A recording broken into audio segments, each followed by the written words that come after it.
responsibility upon his life. And so by the time we took the break, we had realized that this job of a family head is played at 3 levels. The level of leading the wife, the level of leading your children, and the level of leading in the community. Right now, we want to get into the skills that you need to lead very well in form of the things that a woman is looking for from her own husband if she is going to be seen as somebody who is doing very well on the marking guide. Over to you, Canon Geoffrey. Thank you. This is a research which was done, I think, in the North American context, but applies to women generally. There are a few exceptions, and these 10 things are listed in order of priority. Of importance. And importance. So number one, woman wants from her man is commitment and faithfulness. Many guys fear commitment. Number 2 is leadership. Number 3 is respect. Being involved in the life of the family. Some people take their wives as if they are doormats. They don't consult, they don't involve, and they don't appreciate. Was that number 3 or number 4? Number 3. Okay, respect. Number 4 is a family man. Is he an absentee father or is engaged in the life of the family? It's welfare, it's life. Because he is really the engineer and the source of work and direction for the family. Number 5, provider. Basic needs, food, shelter, housing, accommodation, medical care. Number 6, honesty. Some men are very good at telling lies. They feed their wives on lies for breakfast, lunch, and supper. Yeah, and the other meals in between. And other meals in between, snacks. Number 7, sense of humor. Is that so? Oh yeah, sense of humor.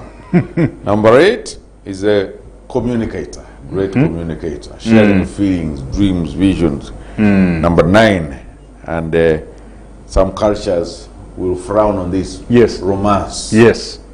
Number 10, a godly man. So, this long list is put before you. And remember, she's the one who made you husband. While I made her wife. While you made her wife. Yes. Now, when she made you husband, she's the one who has the primary responsibility of evaluating you. How are you functioning and performing in the job and the role and office she gave to you. And who evaluates her? The man will. Okay, all right. So generally, running a household and a wife, children and others, as a viable going concern. Yeah. Now the approach is now business. The family should be viable. Viable meaning? It should not be bankrupt. Should be a profitable venture. It should be a sustainable venture or project which is not going to collapse in your hands, which will thrive. And it depends on material resources, it depends on the human resources, and it depends on the blessing and goodwill of God, but also the community as a viable concern, where it thrives, it is blossoming, it is not just striving, it is viable. You can pass it on. Yes. You can have something to write in your will. It's not in debt. It's not bankrupt. It's a viable concern. You're passing on assets, not just a liabilities. A whole of a bunch of liabilities. Yes. So you need people skills. That's number 1. People skills. How do you relate with people? Tact. People skills. People skills. You need technical skills. Is that number 2? Yes. Okay. Because we are now getting into the area of jobs. Yes. Harnessing resources around you so that you meet a need. Maybe before we even go to technical skills, people skills. Because a family is not a collection of chairs, walls. In fact, they can live under a tree or a hut. Yet they are well led Yes, they are under well a led. tree because of the kind of leadership you're offering to them in a way of being skillful at relational abilities. Yes. So you need the skill to relate with your people in the family. So that People skills. they buy in, they are inspired, You sell the vision, they accept it. they buy the vision, and, Yes. and you buy their trust, you earn their trust. Yes. And followership, which you can't take for granted because they can withdraw it. Yes. You need people skills. Now, very many people don't know how to relate with themselves and with each other. So the first person you should learn to relate with is yourself Is you. before you relate with Are your you wife. in touch with yourself? Can you be alone in a place and you're okay with it? Who are you? That's where the element of faith comes in. We cannot know who we are until we know whose we are. And until you have known yourself as a child of God, it is He who gives you the identity, who gives you the identity, who locates you Yes. in His economy. That is a key factor. So spirituality and divinity are key components in clarifying identity that helps you to have security in the community. In the community and in the task that God has trusted you with, Yeah. as heading that family. So relationship number one Yes. is with God. If you've established it, this is who I am. I'm His son. I'm the apple of His eye. My name is written in the palm of His hand. I am fearfully and wonderfully fearfully made. and wonderfully I am made. a royal priest, I'm a chosen member, nation. a member of the household of God. I'm I a share priest, in the divine commonwealth. co-heir with Christ, sharers. The head and not the tail. That one. It gives you the identity. And it is from that you draw to now confidently, Yes. without fear, without hangovers, without complexes, that you can relate well. Okay, you can have better people skills with those in your family. Yeah. Yeah. And then number two, technical skills. Technical skills. What is this? What are we talking about? An area of competence. If you are head of a family, you can't even fix a bulb. You can't even, can't even You are shaking tables. yes. And the tables have our drink. Shake them carefully. You can't even lift anything. Hey, leave alone this, you people who live in urban areas. Yes. For us in the village, a man, you imagine he's a gatherer, he's a hunter, he's a gatherer. He must have certain life skills, Yes. even for his own survival. So, are these skills employable? Can you meet other people's needs and they help you bring food to the table?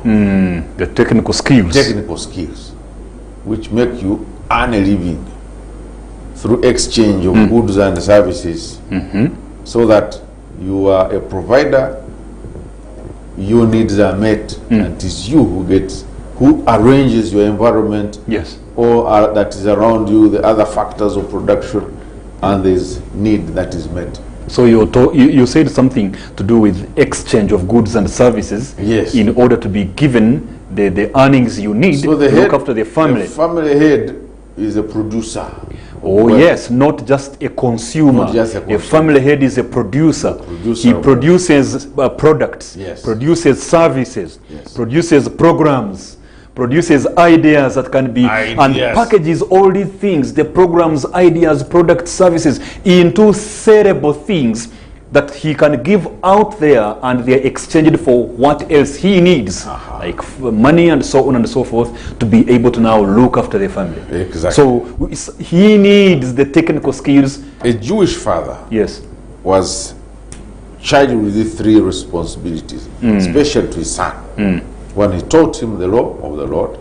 Secondly, he gave him a skill. And thirdly, he gave him a wife.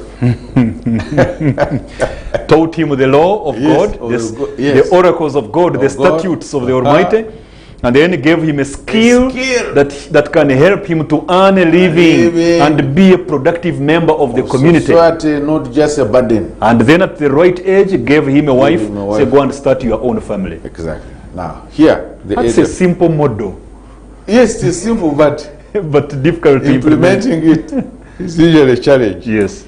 The other skill, of course, is the social skills, or the emotional and social intelligence.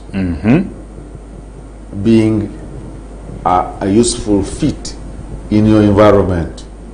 Because no man is an island, no family can do life alone. They too, and the family head is the contact, is the point of contact of that family and the environment. Yes, is the gatekeeper. Is the Minister of Foreign Affairs. Dealing with the immigration issues. Yes, immigration, goodwill. Who enters, who doesn't, who comes out.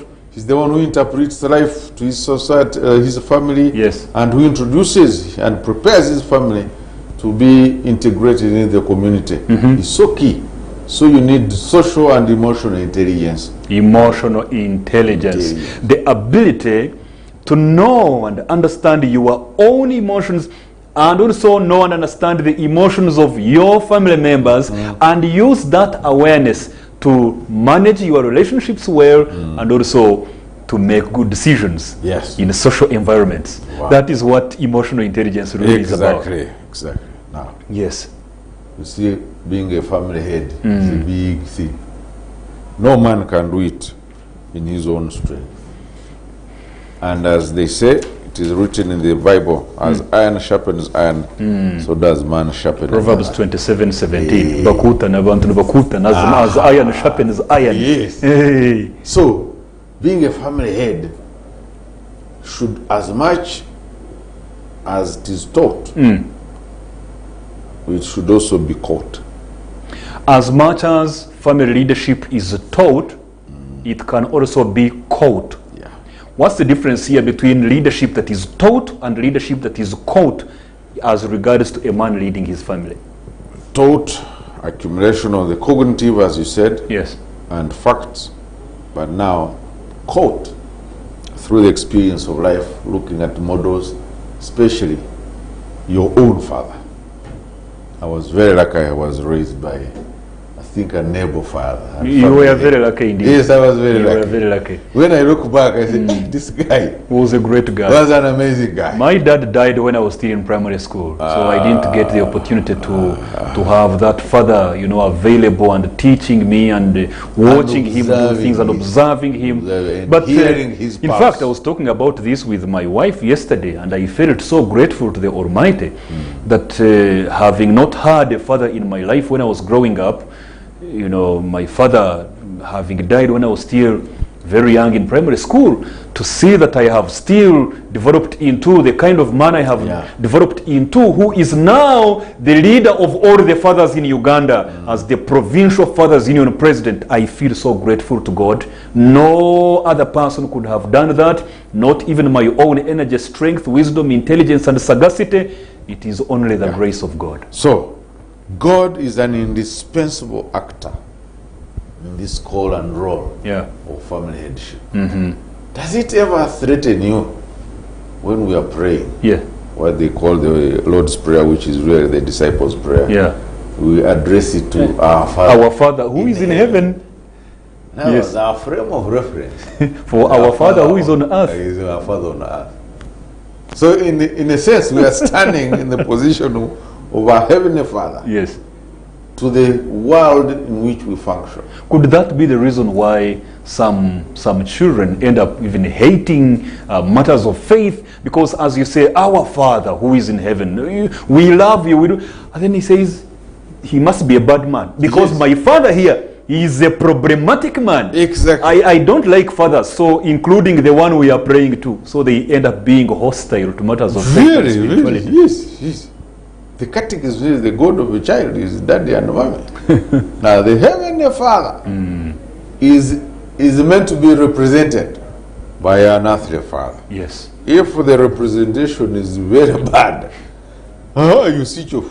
Yes. You have no frame of reference. Unless God, of course, intervenes. Yes. You have no good frame of reference because of a bad representation. And he actually intervenes. I think that's why he calls himself a father to the fatherless. So, yes. So we've run talked a of home. people skills, Yeah. we've talked of technical skills that bring in the competence and earning a living. Then we've also talked about the social and emotional intelligence abilities. Yes, so running a home, because headship of the two people, you are also heading the family as an economic unit. As a viable economic unit. It is running on land, the factors of production, land, capital, labor. We thought we had run away from commerce and economics and accounts. It plays out in the home, exactly. And labor. Yes, factors of production. Now there's technology. Yes. And now information. So the way you arrange this, you need managerial skills as well. Skills of planning. Planning. There are many families heads who are planless. They are planless. They are planless. They are not bad planners, but they are planless. Planless. Bad planners at least are better. Yes. A bad plan is better than no plan at all. They are planless. So management of a home and a family, key is planning. Where are you going? Where are you taking these people? Some people will answer that question by saying, wherever God leads us. But where is that? Has he told? We are waiting upon him. Then organizing. Organizing. Is a management function. The principles of management. The key roles of management. Planning, organizing, coordinating, staffing, and assigning, looking at the gifting you have. There's directing, and finally, budgeting. You know, as a good family head, resource management and utilization should be one of the things you consider. Yes. Budget. It may not be written down. Yes. Like the government of Uganda budget 2022, 2023. Presented by the man who said the economy is But you should have a sense of budget. This is how much we have as a resource envelope. This is how much we are going to allocate it. These are the priorities. This is where our money came from. Exactly. And this is where it went. And it should be lawful sources. Ethical means of income. Of income. Yes. So this man, in that regard, he should have business acumen, should have the commercial awareness of running his family household with a business approach, so that it's viable. Yes. He doesn't collapse under the weight of debt. So please, as a family head, learn how to live within your means. While expanding the means you currently have. While expanding the means, it should involve some saving. And communication again. Communication. That's another skill. Another skill. You may have good ideas, brilliant ideas, but does your wife know about them? In fact, do your children know about it? There is this gentleman called Lee Iacocca, the former chairman and CEO of Chrysler Motors in the US. He made a similar statement. We often share this when we are empowering people in our certificate in public speaking and presentation mastery. He said, you may have brilliant ideas, but if you can't put them across, your ideas are leading you nowhere. Yeah. End of quote. Yeah. Communication. So as a father, you may have good ideas, but if you're not able to share them with your wife appropriately, with your children competently, they won't be useful. Yes. You may die with them. And we say, oh, nearer my God to thee. It's too bad. Number 3 is teamwork. Even if it is one, you need skills to keep that team. Yes. Teamwork, there's feedback, there's engaging, there's valuing each other. There is knowing the strength on the team, knowing the weaknesses on the team. Exactly. So being able to know that this one can do this one can do this. My son is able to do this on this team. My daughter should do this because of this ability. And then we always do team building engagements. We say this company, let's have a team building. My driver or the house help who is leaving me. Yes. Those are critical pieces. So actually, as a family, we should also have team building engagements. Sure. Where we say, let's go out some place. Yes. We are going to spend a whole day there, or we are going to spend a weekend, a vacation, whatever, building our bond together. Do you know there are some families where they never have fun time? They actually don't know their father can laugh. Heart laughter and crack bones and ribs. They don't know it. So teamwork. What a family to be pitied. It's very mechanical. You should have skills in negotiation and persuasion, so that people buy in. Persuasion. So not forcing the family to go a certain direction, whether they want it or yes, but being able to negotiate, persuade, influence, so that they follow you even if you were not the family head. Exactly. So that they are convinced. So leadership without a title, the dynamics of leadership without a title should be the skills we use to lead our wives and children. You should have skills in problem solving. When, as a family head, you are the chief judge, you are deciding cases. I used to see my mother, whenever our father would not be available, and we became too hard for her. I'm going to report you to your father. The chief judge. The chief judge. So I would wonder what kind of fellow this one is. Who is now a frame of reference. She's an appeals court. Court of appeal. Yes. Problem solving. Because every day there will be problems. In the home, around the home. Yes. Yes, I remember one time when I was in the house, and then there are some children in the neighborhood who opened our gate and entered into our compound to play from there. And they were doing all funny kinds of faces to my daughter and my son. So I looked through the window. I said, I now see a problem. So I moved out, and put on my canvas shoes, and I flew like a bird and dealt with the problem and came back home. I looked at the face of my daughter Petra and my son Prosper, and I saw faces of approval that there is somebody who is solving a problem here. Problem solving, of course, leadership, showing the way, leadership and organizational skills, in term, especially in the area of prioritization. What comes first, which is the major, which is the minor, which can be delayed, which is the critical path. In management, there is what is called the critical path analysis. Where you optimize what you have, and you look at the variables, the independent and dependent variables, and you strike out a path. This is the one which is optimized, which is optimal in the circumstances in which I am. The critical path. Prioritization. So that as a man, you're able to measure in the majors and minor in the minors. You don't measure in the minors and minor in the majors. You imagine a young officer who can use a taxi and he gets a loan to buy a car, not even to buy land. And the car, Kampala or in any major city that is involved in an accident, is not insured, the fellow is in debt, now the car has crashed. That situation. In terms of prioritization, if he had got a loan to invest in land, a more dependable asset, that is a better leader. So area of prioritization. And efficient utilization of the little that he has. We right now have 4 minutes to the end. The area of this of motivation. Motivation. So just outline the remaining ones. The area of ability to work under pressure. Working under pressure. And of course, confidence and capacity to inspire.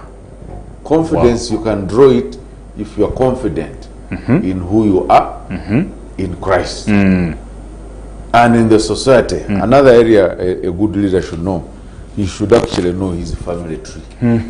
Okay. So is there a man, when you look at these things, is there a man who actually has all these skills? No.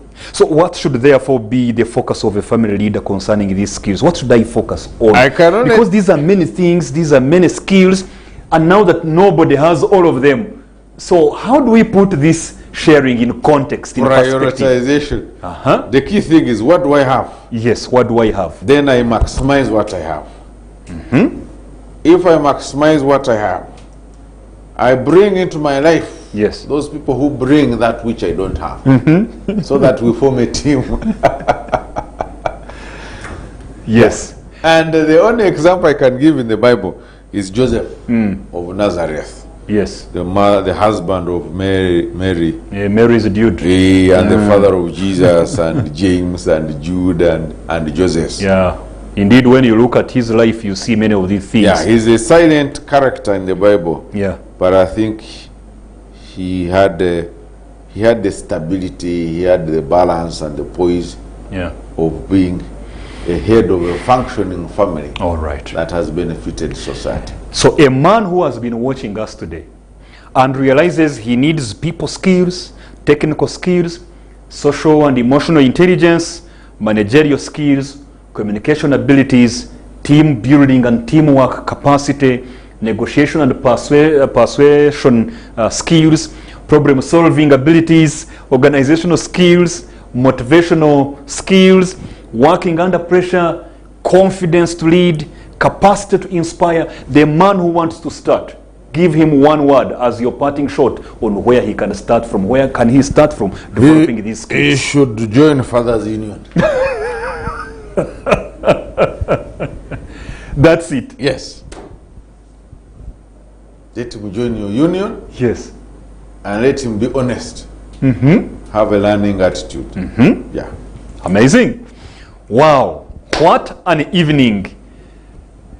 Gentlemen who are watching, and even ladies who love us, who are watching right now. These things, it's not only about having the knowledge of what should be done.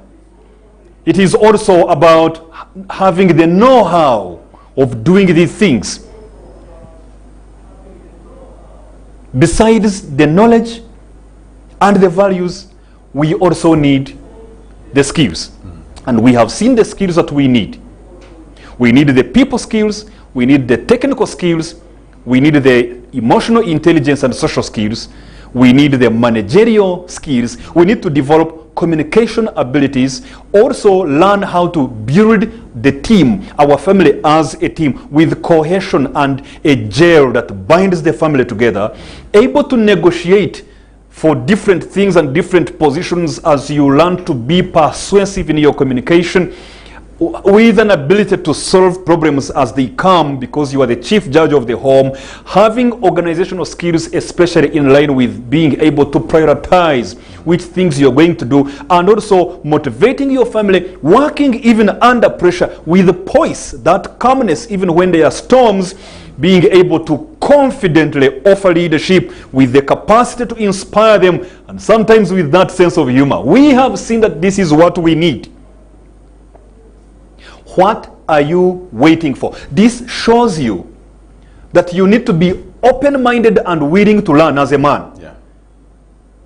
This tells you that you are doing a disservice not only to yourself but to your children and your wife when you start to say, I have arrived, I already know it all, nobody should teach me anything, I don't want to join that other team, I don't want to join the Fathers Union, I don't want to join the Men's Association, what do I learn from them? You are doing yourself a disservice. You are doing your wife a disservice. You are doing your children a disservice. You are doing your community a disservice. A community that deserves well-raised children, which is a skill you learn as a parent. You are doing your nation a disservice because your nation deserves a stronger family. You are doing the kingdom of God a disservice because he put you here as an administrator for his extended piece of real estate called the earth. The skills a man needs to lead his family well. Go and start to do things differently. Until next time, Samuel Bakutana, your host. Thank you. Thank you.